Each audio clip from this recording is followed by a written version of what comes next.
versículo número 12. Cantares de Salomão, capítulo número 4, versículo número 12. Cantares está antes do profeta Isaías. Aleluia.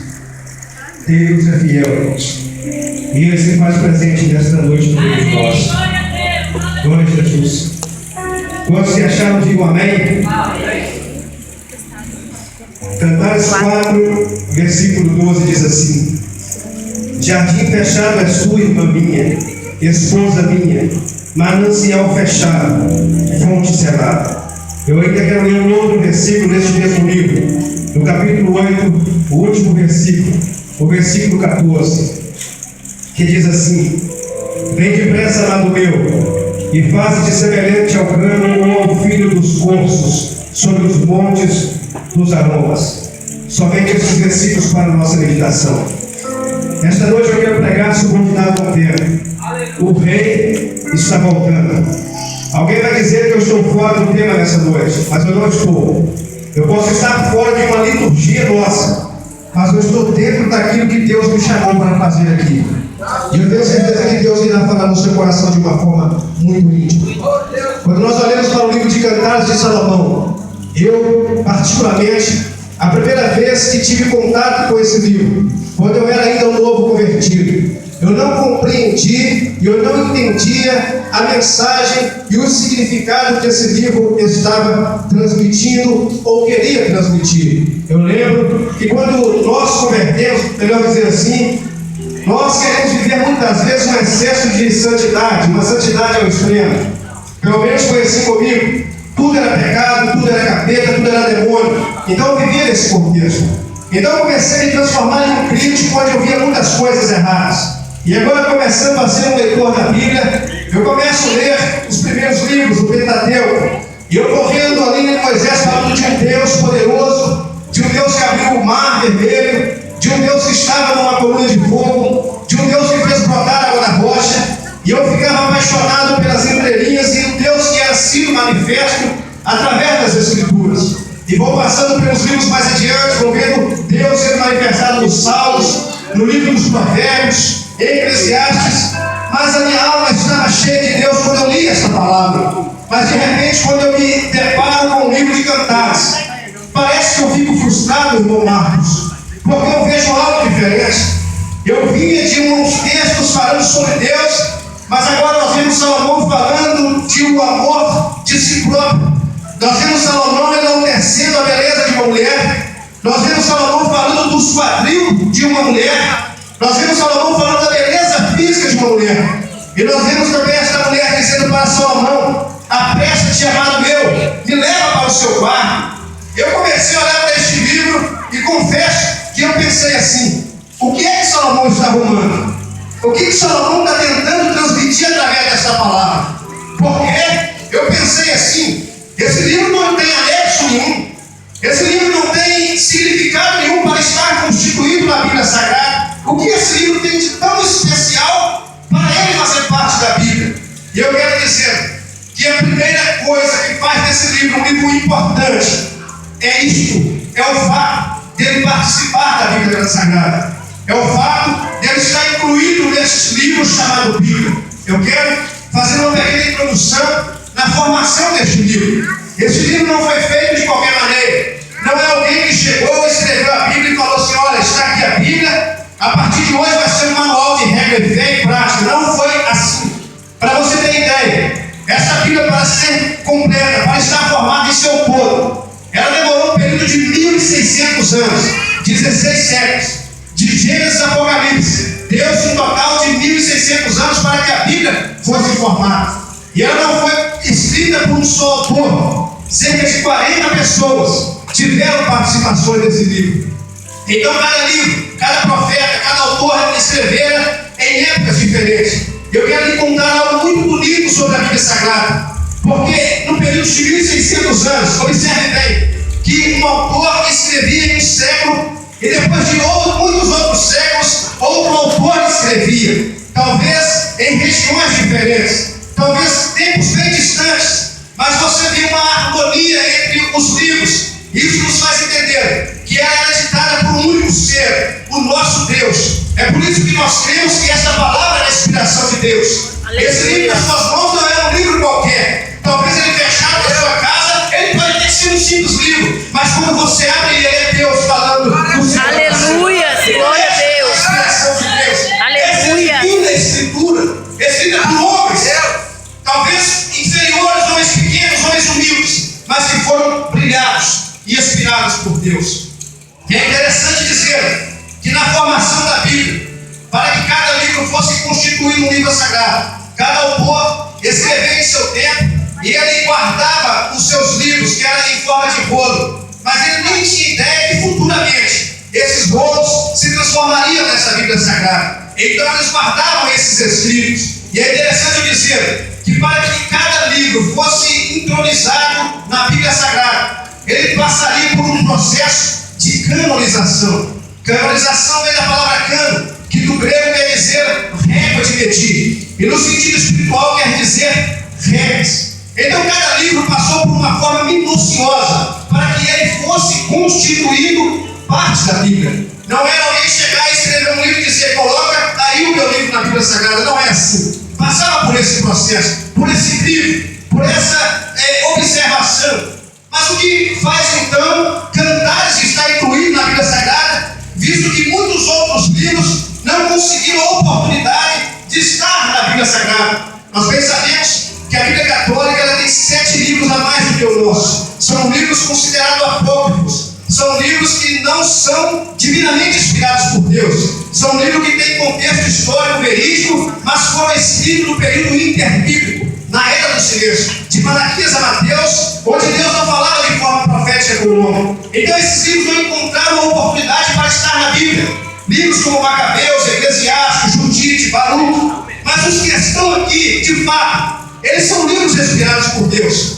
Mas aí você me pergunta, Max, se o processo para fazer parte da Bíblia é tão minucioso, o que é que Cantares tem de tão especial para conseguir esta oportunidade? E eu digo, querido, Cantares não é só um livro santo. Para os judeus, Cantares é o santo dos santos. Qualquer judeu conhece o livro de Cantares. E ele fazia questão, nas festas da Páscoa, ele cantar este hino. O livro de Cantares também tem como nome Cântico dos Cânticos. Salomão escreveu 1005 cânticos em toda a sua vida. Mas o livro de Cantares é o maior cântico que se pode existir. Aleluia. Por quê? Porque o livro de Cantares é escrito em 2 linguagens. A primeira linguagem é uma linguagem poética, tradicional, oriental, que vai evidenciar o amor de um homem e de uma mulher. O amor de Salomão e a sua vida. A segunda linguagem é uma linguagem alegórica, uma linguagem que é escrita de forma figurada, mas com um outro sentido. É assim como Jesus dava palavras, falava em palavras. Ele dava exemplos figurativos, mas com sentidos diferentes. E essa linguagem alegórica, ela vai fazer uma analogia entre Jesus e a sua igreja. O amor aqui evidenciado por Salomão e a sua vida está apontando para o amor de Cristo para a sua igreja. Salomão representa Jesus e a sua vida representa a igreja, a noiva do Cordeiro. E é interessante que a história de Salomão e a sua vida é uma história muito linda. Nem mesmo Shakespeare, em todo o seu auge, ele escreveu uma história tão bonita, uma história tão preciosa, uma história que nos faz chorar, uma história que nos faz ficar apaixonado pelo nosso amado e pelo amado de nossa alma. Eu quero contar com ele que Salomão conheceu esta mulher chamada Sulamita. Talvez você não conheceu a fio e a fundo essa história, mas eu vou compartilhar com você nessa noite. Dizem os historiadores, baseando-se na Bíblia Sagrada, que um certo dia, Salomão, ele estando no seu trono, ele estando no seu palácio, ele tem uma grande ideia. Eu quero conhecer o meu reino, eu quero conhecer o meu povo mais de perto, eu quero conhecer o meu povo cara a cara, eu quero conversar com um, eu quero conversar com o outro. Mas Salomão sabia que ele não poderia descer como rei. Se ele descesse como rei lá no seu reino, ele causaria um certo transtorno, um certo tumulto. Então ele tem uma ideia. Ele chama um dos seus servos e diz assim: traga para mim uma roupa de pastor, porque eu quero conhecer o meu reinado. Então aquele servo abençoado, ele traz a roupa de pastor, e Salomão ele tira agora suas vestes reais. Salomão ele tira a sua coroa, e ele se fantasia de pastor de ovelhas, e ele vai entrando pelo seu reinado de forma irreconhecível, ao ponto dos sentinelas perguntar: aonde você vai, pastor de ovelhas? E ele diz assim: eu vou conhecer o reinado do rei Salomão, eu quero conhecer o seu povo e a sua grandeza. Então os sentinelas dizem: fiquem à vontade, pode conhecer. E Salomão vai descendo e ninguém o reconhece, ninguém sabia que era o rei que estava passando por ali. E ele vai conversando com um, vai conversando com o outro, perguntando: o que é que vocês acham do rei? O que é que vocês acham do rei? E as pessoas vão dizendo: olha, o rei é bom, o rei é abençoado, o rei tem sabedoria e conhecimento. Salomão foi estrategista. Eu lembro que há um tempo atrás eu vi um certo programa onde o dono da empresa, ele se fantasiava de funcionário para ir até a empresa conhecer o sentimento das pessoas que estavam ali. E eu achei aquilo tão interessante, mas eu não sabia que cerca de 3.000 anos atrás alguém já teve essa brilhante ideia. E aqui, Salomão, um homem sábio, cheio de conhecimento, e ele vai fazendo isso. Ele vai descendo nas partes mais humildes do seu reino. E quando chega o cair da tarde, ele vai chegar na parte mais humilde do seu reinado, na parte mais abandonada, na parte mais desprezível, que era o lagar. O lagar onde as moças pisavam a uva para extrair dela o suco, para produzir o bom vinho, que ia diretamente para o palácio. Mas quando Salomão ele adentra aquele lagar, ele já tem uma grande surpresa, porque ele avista 7 torres com 7 jovens com as suas vestes brancas, e cada um com sua trombeta de ouro na mão, preparado para tocar. E Salomão não tinha ainda percebido aquilo, não tinha dado tanta atenção para isso. Só que quando ele chega diante do lagar, quando o pastor de ovelhas chega diante do lagar, ele se depara com 7 jovens pisando a uva com as suas vestes brancas.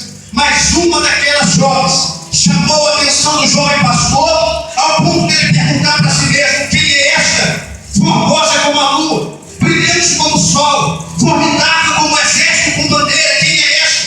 E Salomão fica admirado com a beleza daquela mulher. Eu posso dizer que foi amor à primeira vista. Então o pastor de ovelhas se aproxima dela e ele vai perguntar algo para ela. Ele quer quebrar o gelo e ele pergunta: moça, conta-me o teu segredo. Salomão começa a puxar conversa com ela, mas ela não sabia que era o rei. Ela achou que era um pastor de ovelhas humilde, mas ela disse: olha, Senhor, não olheis por eu ser morena, é porque o sol tem castigado a minha pele. Eu trabalho o dia inteiro exposto ao sol. E ela está dizendo isso, sabe por quê? Porque a sua vida era uma mulher de pele negra, e o racismo também naquela época já existia. Então ele está dizendo, ela está dizendo: pastor, não olhe para a cor da minha pele, eu sou morena por causa que eu trabalho o dia inteiro exposto ao sol. Ela está se sentindo inferior às demais, às mulheres que estavam no palácio de Salomão. Então Salomão se admira pela simplicidade daquela mulher, pela pureza daquela mulher. Então Salomão vai fazer uma pergunta para ela. Salomão diz assim: moço, me conta uma coisa, o que é que significa essas 7 torres, com esses 7 jovens, com essas 7 trompetas? E aquela moça vai olhar para o pastor de ovelhas e vai dizer assim: olha, pastor, nós estamos neste lagar, nós estamos neste deserto trabalhando expostos ao sol, mas nós estamos aqui debaixo de uma promessa. Aleluia! Que um dia ele vai descer neste lagar e ele vai nos tirar desse deserto e ele vai nos levar para o seu grande palácio e nós estaremos com ele para sempre. Aleluia! Oh, glória! Elas estão aí porque no dia que ele entrar aqui com a sua carruagem, esses jovens irão tocar essa trombeta e nós saberemos que ele está chegando e nós estaremos preparados para encontrar com ele. Aleluia! Glória a Deus! Aleluia! Oh, glória! Eu sei que tem pessoas que já estão entendendo aonde nós vamos chegar aqui, mas seguro, Deus tem bênção para você nessa noite. Então Salomão fica admirado com o significado daquelas torres. Mas tem outra coisa que chama a atenção do jovem pastor: as vestes daquela mulher. As vestes delas eram branquíssimas, não tinham uma mancha sequer. Então Salomão pergunta: moça, eu estou olhando as suas vestes e elas estão branquíssimas, mas não é possível. Você trabalha o dia inteiro pisando a uva, você trabalha o dia inteiro neste lagar, como é que as suas vestes não estão manchadas? E aquela jovem vai dizer para o humilde pastor: olha, pastor, é porque o rei não disse a hora que ele vai voltar, e eu trabalho todos os dias esperando por ele, e todos os dias ao cair da tarde eu desço no riacho e eu vou lavando as minhas vestes. Sabe por quê? Porque o meu rei não pode me encontrar com as minhas vestes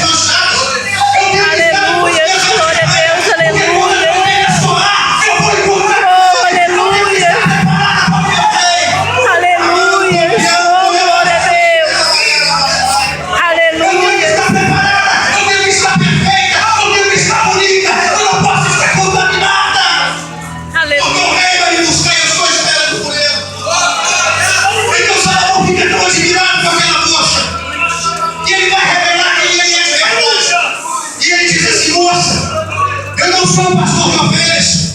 Eu sou o rei. E eu decido fantasiar. Mas deixa eu dizer uma coisa.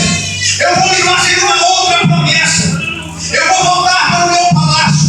Mas eu vou preparar morada para vós. Aleluia, glória a Deus, aleluia. Eu te levarei para morar Oh, aleluia, glória a Deus. Oh, glória a Deus. Então Salomão diz para aquela moça: olha, eu te peço uma coisa. Continue fiel. Continue trabalhando. Continue assim nesta pureza. Porque eu vou voltar para te buscar. E Salomão agora volta para o palácio. E a Sulamita está no lagar. Ela está trabalhando. Ela está pisando a uva. Ela está exposta ao sol. Mas ela está perseverante. Salomão volta para o seu palácio. E depois de um tempo, eu não sei quanto tempo demorou, mas Salomão chega perto do seu servo e diz assim: olha, eu vou descer de novo naquele lagar. Eu vou voltar naquele lagar. Então, como o servo era proativo, o que ele faz? Ele vai no guarda-roupas. Ele pega a roupa de pastor que estava empoeirada. E ele chega diante do rei Salomão e diz assim: está aqui, Senhor, a roupa de pastor. E ele diz assim: hoje não. Hoje eu não vou descer como pastor. Eu desci como pastor da primeira vez. Mas hoje eu vou descer como rei. Aleluia, glória a Deus. Prepara-me comitiva. Prepara-me carruagem. Porque eu vou descer naquele lugar para buscar a minha noiva. Aleluia, Eu vou buscar a minha noiva. aleluia, aleluia, aleluia.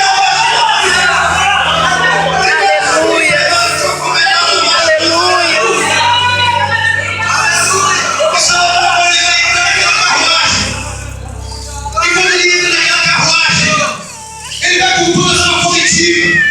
Ele vai com poderio e glória.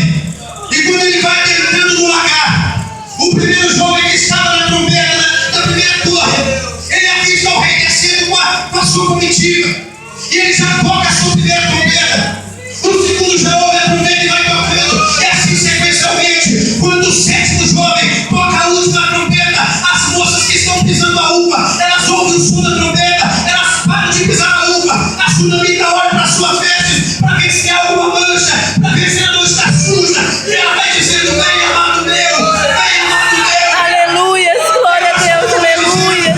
Levanta-te, amada minha, levanta-te, porque o inferno Oh, aleluia, aleluia.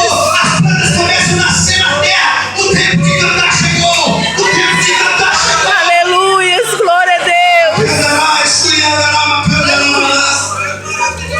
E agora para a carruagem com aquela comitiva diante do lagar. E Salomão estende o seu cetro. E ele chama a Sulamita. E é por isso que ela diz assim: ele me introduziu nas suas recâmaras. Salomão leva a Sulamita para o palácio. Agora, irmãos, tem uma coisa que me deixa alegre. Porque eu imagino Salomão chegando com aquela mulher no palácio. Aquela mulher de pele negra. Aquela mulher de classe inferior. Uma verdadeira plebeia. Uma camponesa, uma moça do campo, uma moça matuta. E lá no palácio, Salomão com 700 princesas. Você consegue imaginar aquelas princesas olhando para Salomão, aquela mulher de classe baixa, de classe inferior. E Salomão abraçado com ela de mãos dadas. E elas, quem sabe, ficam com o nariz retorcido. E quem sabe, elas perguntam: o que essa mulher tem de tão especial? O que essa mulher tem? Mas eu imagino que Salomão podia dizer assim: olha, eu achei a mulher virtuosa.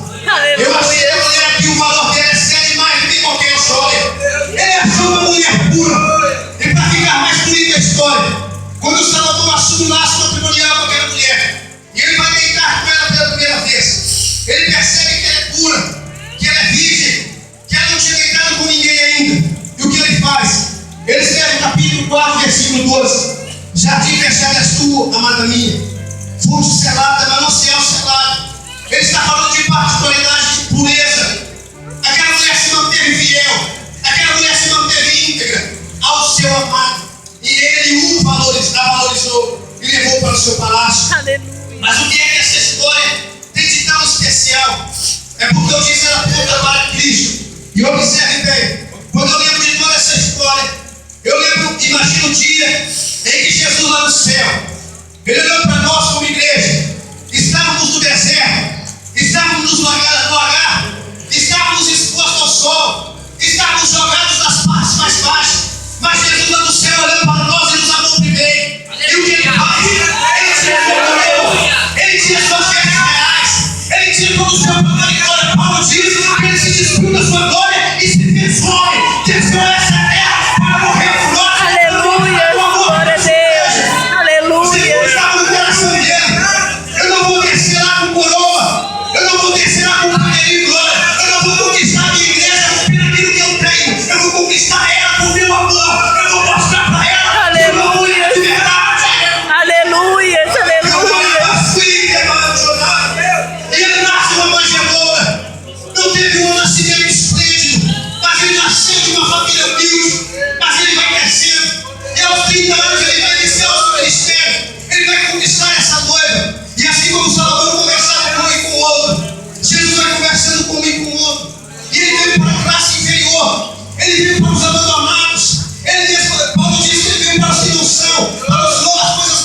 morrer, Jesus chama os discípulos e vai fazer uma promessa.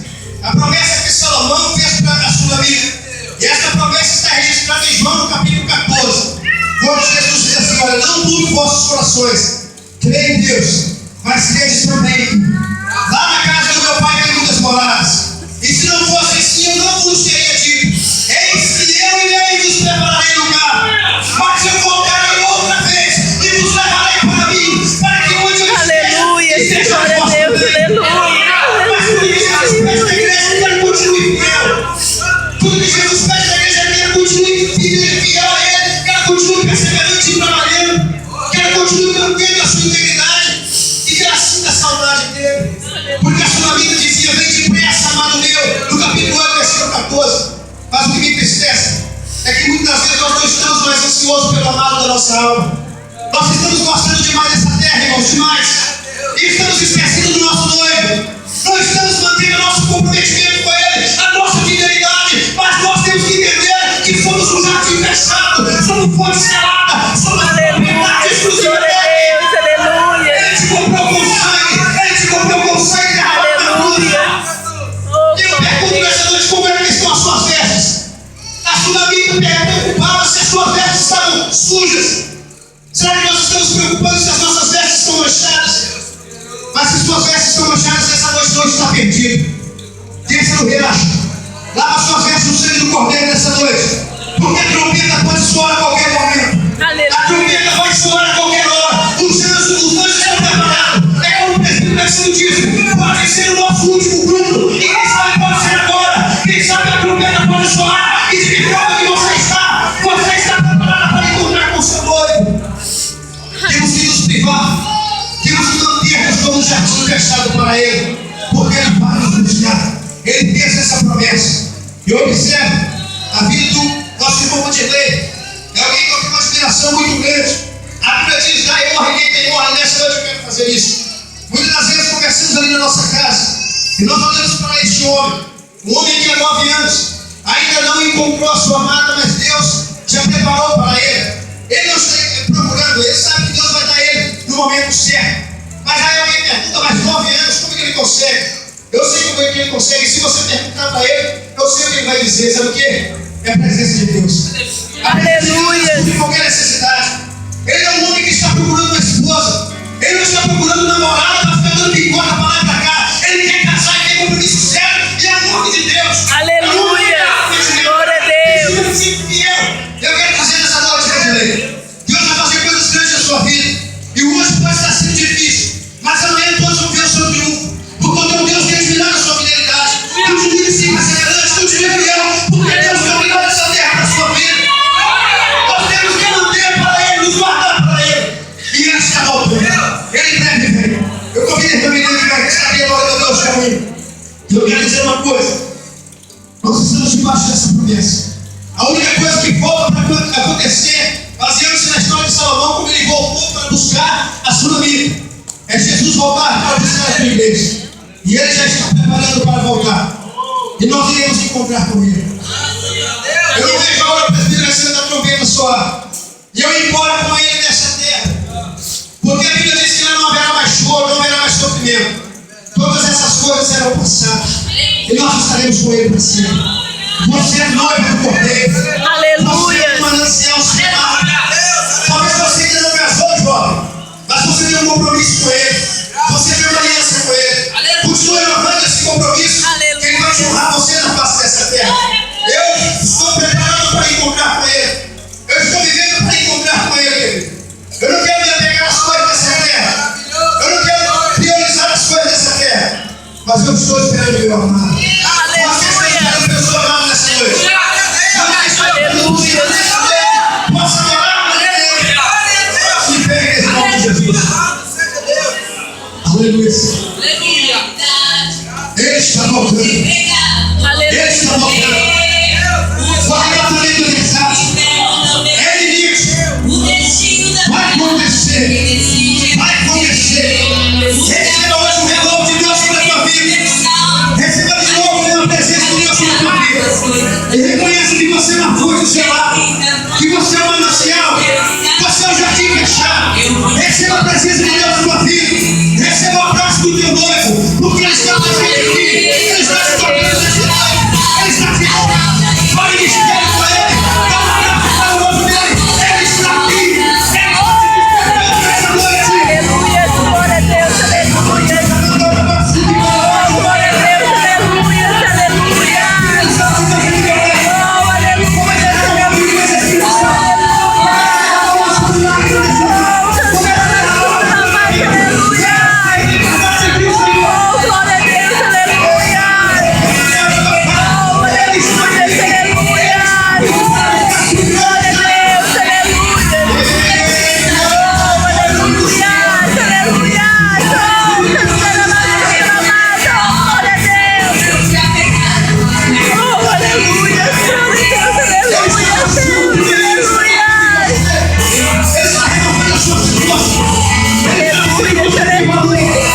manancial. Entenda que você é uma fonte selada.